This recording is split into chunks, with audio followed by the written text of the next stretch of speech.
Ternyata bukan gue dan bule yang tertarik yang mau bermain para layang di Bukit Wawung ini, Tradikers. Ini fakta kan Tradikers, kalau Indonesia memang memiliki potensi wisata yang banyak sekali. Dari gunung, laut, dan keindahan alamnya.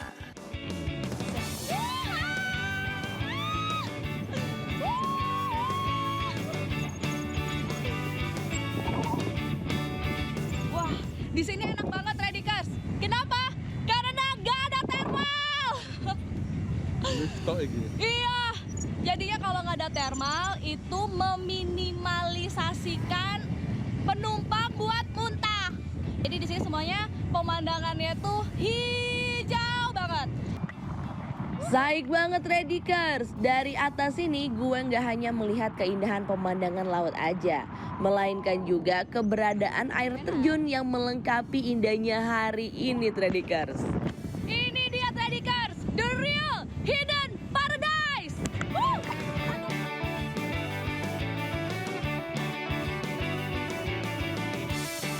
Waduh, Tradikers, sepertinya gue nggak bisa lama-lama lagi nih di udara. Parasutnya udah mulai membawa gue turun ke bawah.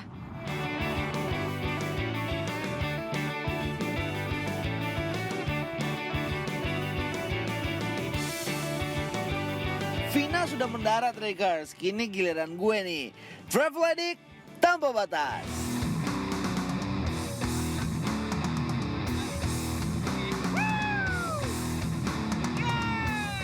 Cihui, nggak berapa lama kaki gue udah nggak napak.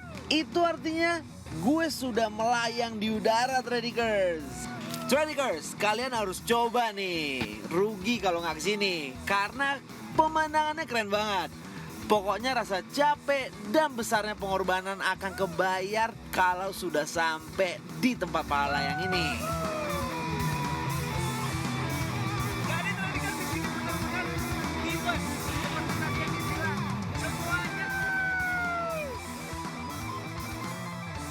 Setelah muter-muter, kini saatnya mendarat di Pantai Mondangan. Travel Addict tanpa batas. Oke, Tradikers, ini persiapan landing. Kalian siap? Di situ ada teman-teman, ada Vina, ada yang lain. Ada deh.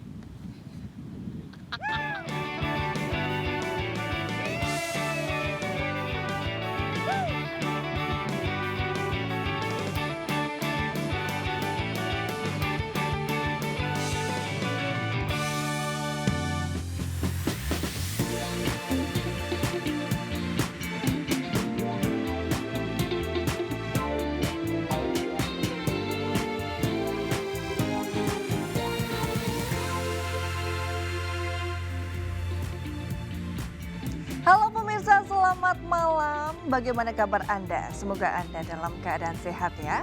Selama 60 menit ke depan, saya Reni Arumsari akan menemani Anda dengan sejumlah informasi menarik lainnya. Inilah Buletin iNews Malam selengkapnya.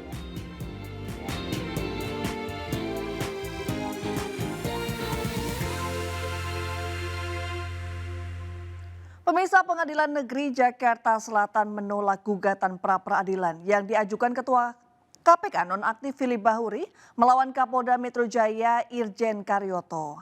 Hakim menilai penetapan tersangka terhadap Firly Bahuri dalam kasus pemerasan terhadap mantan Menteri Pertanian Syahrul Yassin Limpo dinyatakan sah.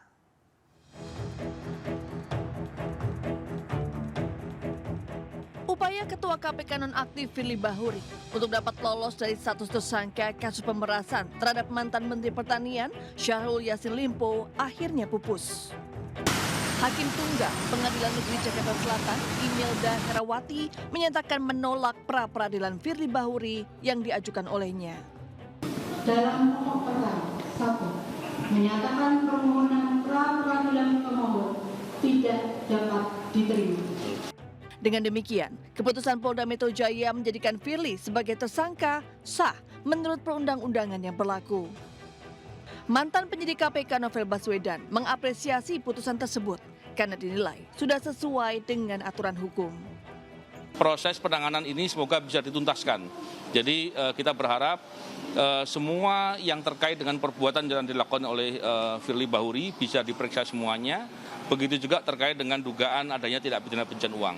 Semoga momentum ini bisa digunakan untuk membersihkan KPK dan orang-orang yang terlibat seandainya ada untuk membantu perbuatan Firly Bahuri bisa diusut semuanya. Sementara itu, Kabitkum Polda Metro Jaya, Kombes Pol Putu Putrasadana menyatakan akan melanjutkan proses penyidikan terhadap kasus Firly Bahuri. Dan kita akan melanjutkan proses penyidikan ke tahap berikutnya yang dimana otoritas tersebut dimiliki oleh penyidik Direktorat Kriminal Khusus Polda Metro Jaya. Untuk diketahui, Firly Bahuri mengajukan gugatan pra-peradilan pada 14 November 2023 atas penetapan tersangka kasus pemerasan mantan Menteri Pertanian Syahrul Yassin Limpo. Firly menggugat Kapolda Metro Jaya Irjen Karyoto terkait penetapannya sebagai tersangka. Dari Jakarta, Salam Rahmat, Indra Okta, Nadifa Adin, iNews melaporkan. Sementara tim penindakan Komisi Pemberantasan Korupsi mengamankan lebih dari 15 orang dalam rangkaian kegiatan operasi tangkap tangan di Ternate dan juga Jakarta. Turut terkena OTT Gubernur Maluku Utara Abdul Ghani Kasuba, beberapa pejabat di lingkungan Pemprov Maluku Utara dan pihak swasta.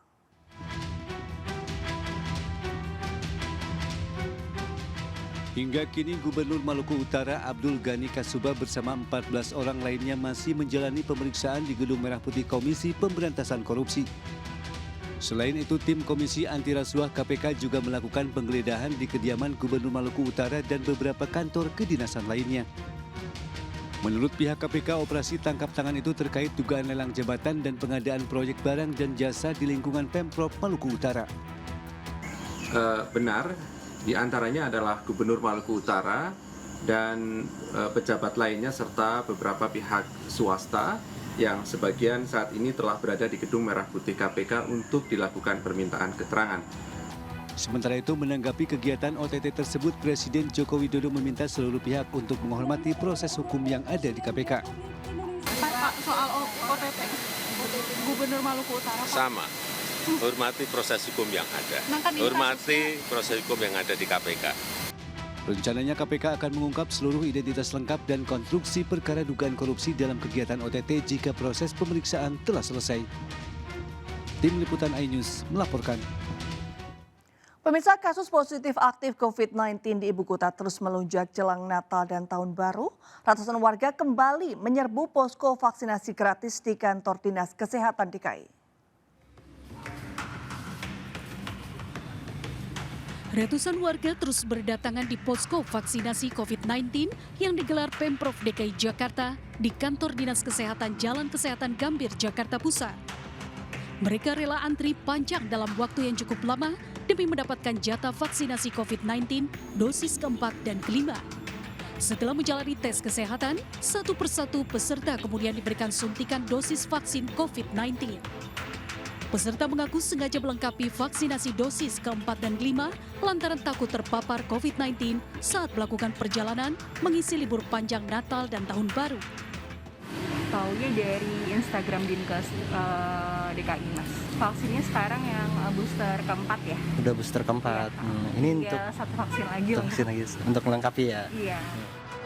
Meningkatnya kasus COVID-19 di Jakarta disebabkan beberapa faktor, diantaranya iklim pancaroba yang membuat daya tahan tubuh menurun sehingga mudah terpapar. Daya tahan tubuh menurun juga disebabkan melemahnya antibodi vaksinasi dosis keempat yang telah melewati masa aktif yakni 6 bulan. Tapi kenapa COVID-19 di Indonesia itu meningkat? Itu setidaknya ada 3 alasan. Yang pertama adalah karena musim pancaroba, peralihan musim, memang mutasi virus itu akan lebih cepat menular virusnya, tetapi harusnya keparahan tidak lebih parah ya, bahkan cenderung lebih ringan. Meski pemerintah tidak melakukan pembatasan mobilitas, namun masyarakat dihimbau agar tetap menjalankan protokol kesehatan dengan memakai masker dan rajin mencuci tangan, serta menerapkan pola hidup sehat. Dari Jakarta, Radiston Sanjaya, iNews melaporkan. Pemirsa, viral seorang pemain sepak bola naturalisasi asal Nigeria bernama Olisa terlibat keributan dengan seorang pemuda di perumahan Lipo Village, Kota Tangerang.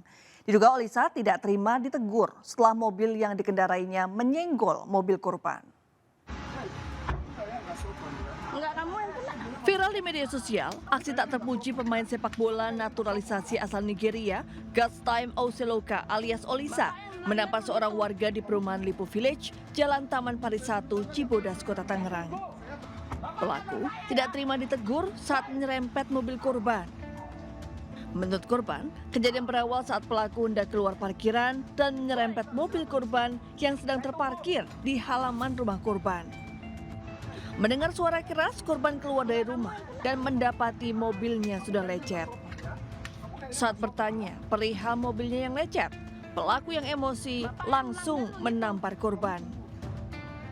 Kena ternyata, saya tegur kan. Saya cuma bilang satu kalimat, "Pak, mobil saya kena." Itu doang kan. Nah, dia langsung dari dalam mobil mau narik saya. Saya udah sadar, cuman ya udah saya lihat ke dalam kan.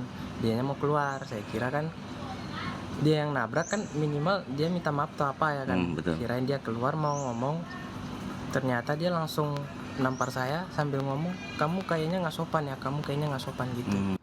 Korban telah melaporkan kejadian yang dialaminya ke Polres Metro Tangerang Kota dan hingga kini polisi masih menyelidiki kasus tersebut. Dari Tangerang, Banten, Sukron, iNews melaporkan. Eksekusi sebuah rumah di Kampung Pengasinan oleh jurusita Pengadilan Negeri Kota Bekasi berujung ricuh. Salah satu penyebab kericuhan yakni alamat objek eksekusi yang berbeda dengan alamat dalam putusan pengadilan dan jadwal eksekusi yang dilakukan lebih awal.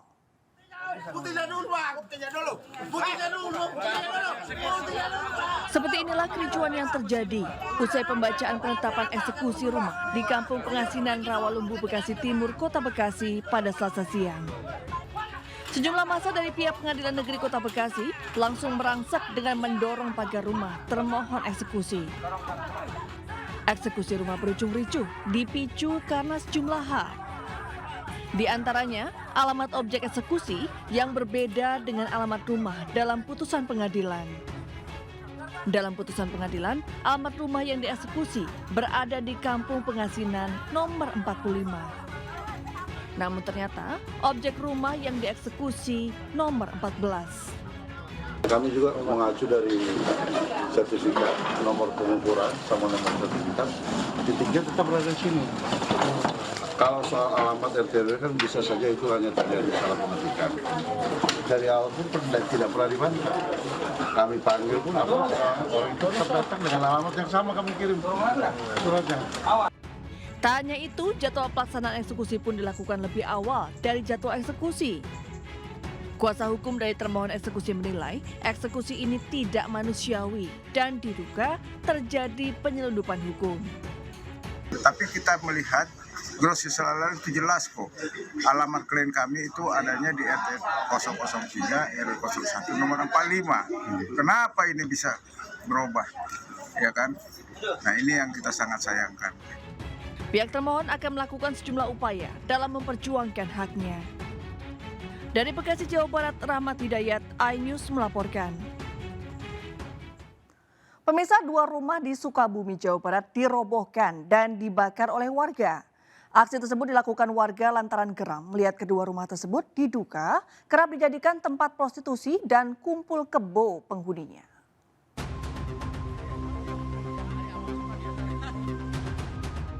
Rumah yang ditempati seorang janda dan pasangan kumpul kebonya di Kampung Lagasari, Cibadak, Kabupaten Sukabumi, Jawa Barat ludes dibakar warga.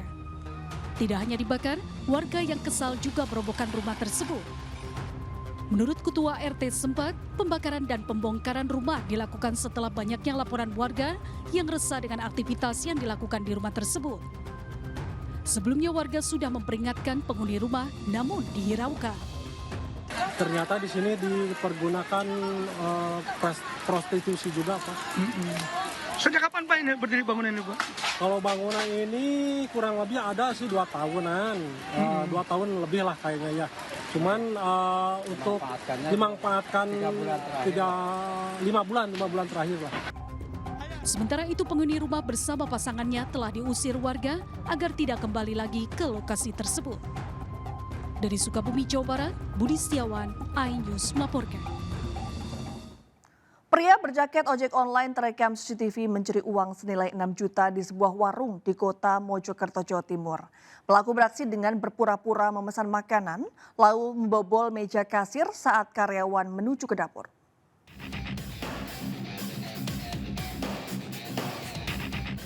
Pencurian dengan modus berpura-pura sebagai pengemudi ojek online terekam CCTV. Mulanya, terlihat karyawan warung makan di Jalan Taman Siswa Kota Mojokerto beraktivitas di meja kasir. Setelah pelaku memesan makanan, karyawan tersebut menuju ke dapur. Saat itulah, pria berjaket ojek online melancarkan aksinya, mengambil tas kecil di meja kasir yang berisikan uang 6 juta rupiah dan sejumlah surat-surat penting, lalu kabur. Sebelumnya, pelaku datang mengendarai sepeda motor dengan seorang pria lainnya dan memarkirkan motor tak jauh dari warung lesehan. Saat karyawan kami ke belakang ini tadi, itu pelaku baru melakukan aksinya tersebut. Yang diambil apa tuh, Mbak? Uang tunai, uang setoran. Berapa? Kurang lebih 6 jutaan. Selain uang?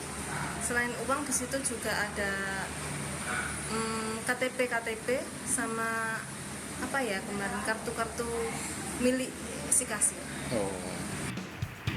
Meski terjadi pencurian, pihak warung belum melapor ke polisi karena sepeda motor tidak terekam CCTV. Dari Kota Mojokerto, Jawa Timur, Solahuddin, iNews melaporkan. Pemirsa, Gunung Semeru di Lumajang, Jawa Timur pada Selasa siang mengalami letusan disertai guguran material vulkanik. Visual detik-detik letusan Gunung Semeru dengan tinggi kolom asap 800 meter dari puncak terekam CCTV. Seperti inilah detik-detik Gunung Semeru alami letusan disertai guguran material vulkanik pada Selasa siang. Visual aktivitas Gunung Semeru ini terekam jelas CCTV relawan di Bukit Padat di Desa Supit Urang, Kecamatan Pronojiwo, Lumajang. Terlihat jelas letusan Gunung Semeru disertai lontaran material vulkanik berwarna hitam kelabu dari dalam kawah. Tak hanya itu, guguran material vulkanik juga terlihat meluncur dari kawah Jongkring Saloko. Dari data periodik Pos Pengamatan Gunung Berapi Semeru, pada pukul 6 pagi hingga 12 siang, secara visual Gunung Semeru mengalami 7 kali letusan dengan tinggi kolom abu 400 meter hingga 800 meter dari puncak. Erupsi ini masih agak kecil. Nah, jadi tetap kita sebagai BPD, peran BPD ataupun warga sekitar sana untuk waspada. Untuk yang perlu kita waspadai dari pihak BPD sendiri tetap waspada, kita standby. Mungkin ada yang terjadi apa, nanti kita tetap monitoring. Sementara itu meski terjadi letusan disertai guguran material vulkanik, namun aktivitas tambang pasir di Besuk Kobokan masih berlangsung normal. Dari Lumajang, Jawa Timur, Yayan Nugroho, iNews melaporkan. Sejumlah satwa dilindungi berupa 2 ekor terenggiling dan 2 ekor kukang dilepas liarkan ke habitatnya. Satwa tersebut sebelumnya masuk ke permukiman penduduk akibat lingkungannya rusak akibat alih fungsi lahan. Balai Konservasi Sumber Daya Alam Sumatera Selatan bersama tim Pusat Penyelamatan Satwa Alobi Foundation menembus hutan belantara untuk melestarikan 4 satwa dilindungi. Tiba di titik pelepasan, 2 ekor terenggiling dan 2 primata jenis kukang dikeluarkan dari kandang untuk dikembalikan ke habitatnya. Hewan-hewan yang nyaris punah ini sebelumnya diserahkan warga ke BKSDA setelah masuk ke permukiman. Masuknya kukang dan terenggiling ke permukiman karena habitatnya terganggu dampak alih fungsi lahan. Sebelum dilepas liarkan, satwa ini telah menjalani rehabilitasi di PPS Alobi Foundation dan telah dinyatakan layak kembali ke alam. Yang dimana 4 ekor satwa ini telah dinyatakan siap untuk dikembalikan ke habitatnya oleh dokter hewan kita. Nah, hari ini kita berkesempatan melakukan pelepas liaran terhadap 4 ekor individu ini di salah satu kawasan yang memang sangat berpotensi untuk lokasi pelepas liaran. Menurut data Alobi Foundation, kasus satwa liar masuk ke permukiman penduduk di Bangka Belitung terus meningkat setiap harinya. Untuk itu warga dihimbau menjaga kelestarian lingkungan hingga kasus satwa liar masuk ke tempat tinggal masyarakat tidak lagi terjadi. Dari Pangkal Pinang, Bangka Belitung, Haryanto, iNews melaporkan. Pemirsa, setelah diresmikan Presiden Joko Widodo, Jembatan Oto Iskandar-Dinata atau Otista di Kota Bogor, Jawa Barat dipenuhi kendaraan bermotor. Sebelumnya jembatan Otista ditutup selama 7,5 bulan untuk direvitalisasi.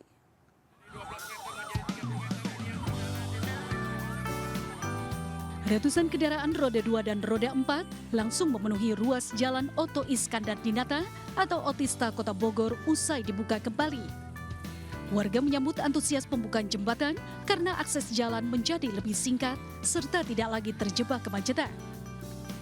Sementara itu petugas Satlantas Polresta Bogor Kota mengingatkan para pengguna jalan untuk mematuhi peraturan lalu lintas.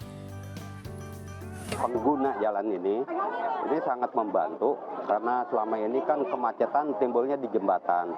Alhamdulillah dengan jembatan diperlebar, insya Allah ini nggak akan macet lagi di sini. Dan kita lihat antusias masyarakat Kota Bogor rindu akan Otista, sudah dibuka, sudah kembali kepada sistem satu arah SSA yang seperti awal.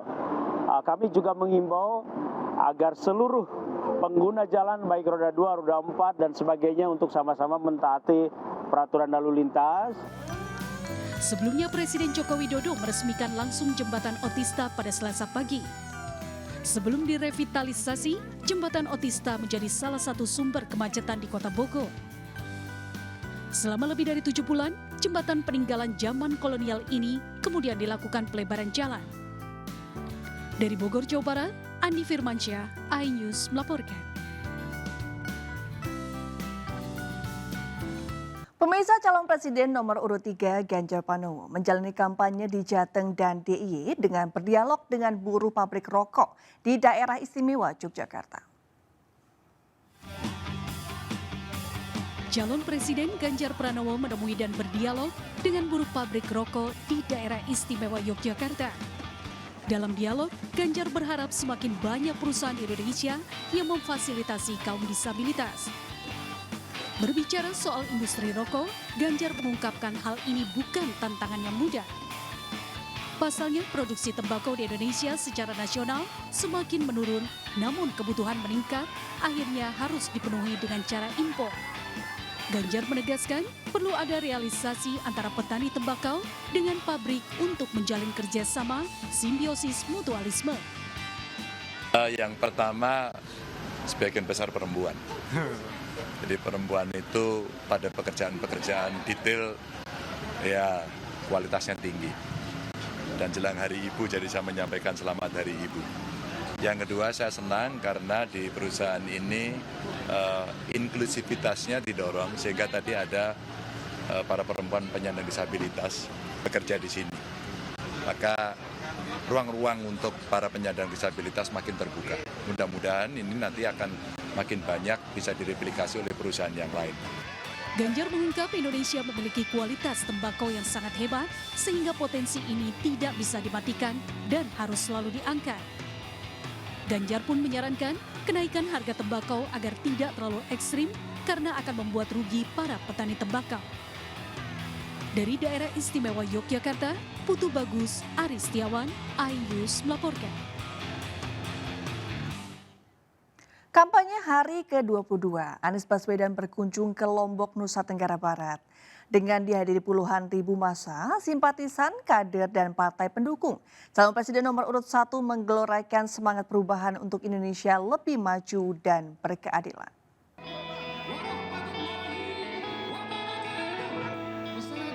Anies Baswedan, calon presiden nomor urut 1 berkampanye di Stadion 17 Desember atau Gor Turait, Mataram, Nusa Tenggara Barat. Disambut simpatisan dan kader, gemuruh pendukung Anies menyuarakan seisi ruangan. Antusias para pendukung Anies memadati Gor Turait Mataram untuk bertemu calon presidennya. Dalam orasi politiknya, Amin menggaungkan semangat perubahan dan mengajak masyarakat NTB untuk memilih pasangan Amin, Capres-Cawapres nomor urut 1 untuk Indonesia berkeadilan dan lebih maju. Untuk apa kita berkumpul di sini? Untuk apa kita berkumpul di sini? Untuk apa?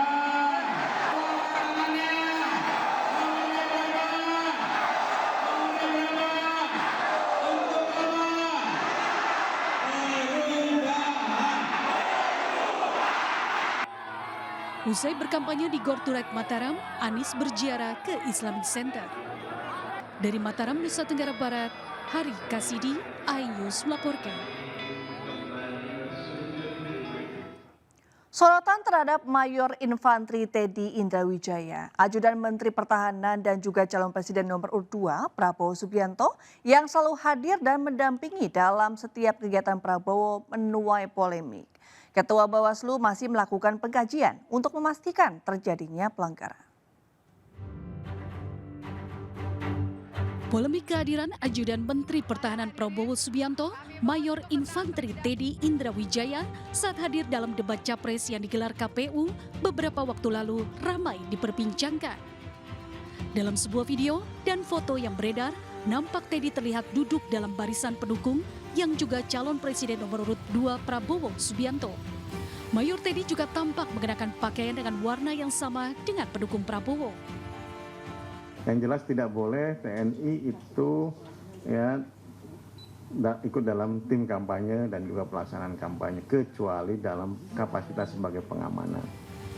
Tanggapan serupa juga disampaikan Mensesnek Sutikno bahwa ajudan merupakan bagian dari fasilitas protokoler.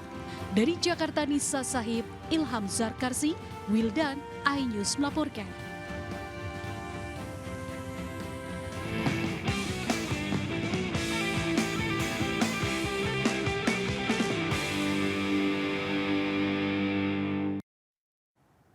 Pemirsa, Ketua Umum DPP Partai Perindo yang juga caleg DPR RI Dapil Banten 3, Haritanu Sudibyo, memberikan pinjaman gerobak kepada para kader yang ada di Kota Tangerang.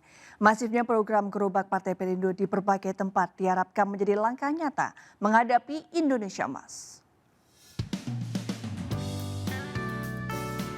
5 orang kader Partai Perindo menerima pinjaman gerobak Perindo di kantor DPD Partai Perindo, Kota Tangerang, Banten. Kehadiran gerobak Partai Perindo ini sekaligus menjadi bukti kegigihan dan kepedulian dalam membangun kesejahteraan bangsa, khususnya di sektor UMKM. Haritanu Sudibyo berharap pinjaman gerobak Perindo bisa mendorong masyarakat untuk naik kelas dalam dunia usaha dan menjadi langkah nyata hadapi Indonesia Emas. Tidak ada cara lain, kita harus mempercepat pengentasan kesejahteraan dan peningkatan produktivitas dari UKM. Sehingga mereka bisa tumbuh naik kelas lebih cepat dan bersama-sama dengan yang lain bisa menciptakan lapangan kerja. Kalau tidak, Indonesia akan sulit di kemudian hari. Kalau hanya tergantung dengan dunia usaha yang ada saat ini. Itulah kenapa gerobak ini simbol perjuangan rakyat kecil. Jelang pemilu 2024, Partai Perindo terus menjalankan program unggulannya untuk masyarakat. Partai yang mengusung pasangan Ganjar Mahfud ini akan terus menjaga keberlanjutan dari komitmen untuk mengentaskan kemiskinan.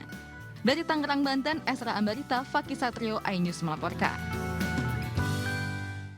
Sebanyak 37 atlet dari 16 provinsi berkumpul dalam ajang Popsi Pool Circuit 2023 Seri 6 yang secara resmi digelar di Kota Makassar, Sulawesi Selatan. Kompetisi ini menjadi panggung adu kemampuan terbaik dalam rangka memperebutkan ranking nasional. 10 pemain terbaik akan mendapatkan spot Indonesia International Open 2024. Seri ke-6 dari Popsi Pool Circuit ini digelar pada tanggal 4 Desember hingga 7 Desember 2023 di Labewa Q Sport, Kota Makassar, Sulawesi Selatan. 37 atlet dari 16 provinsi bersaing memperebutkan posisi tertinggi dalam klasemen Popsi dengan menunjukkan kebolehan mereka dalam beradu strategi dan keterampilan di meja biliar. Tentu kita berharap bahwa kegiatan ini bisa menambah animo masyarakat, khususnya Sulawesi Selatan dan lebih khusus lagi Kota Makassar, untuk bisa tertarik. Dan tentu saja kami dari Kota Makassar selalu memberikan apresiasi dan insya Allah memberikan dukungan terhadap pelaksanaan kegiatan ini. Kita berharap dari sini anak Makassar banyak mengikuti dan itu bisa berkembang menjadi atlet nasional nanti. Selain memperbaiki peringkat, turnamen ini juga menjadi ajang latih tanding para atlet jelang Indonesia International Open Januari 2024.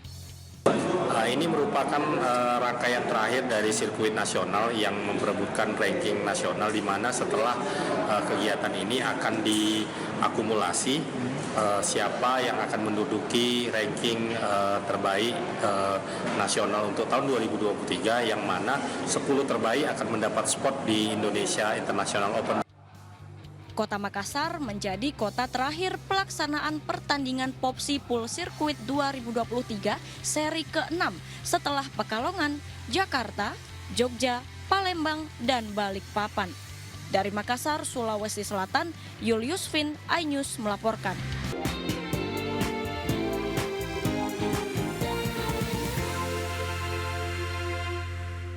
Pemirsa, rangkaian informasi tadi sekaligus mengakhiri perjumpaan kita malam hari ini. Mari ulurkan tangan Anda untuk berbagi kebaikan kepada sesama bersama MNC Peduli. Melalui nomor rekening di bawah ini atau dengan scan QR berikut melalui aplikasi uang digital Anda. Informasi lebih lengkap dapat diakses di mncpeduli.org. Saya Reni Aramsari, pamit undur diri, selamat malam dan sampai jumpa.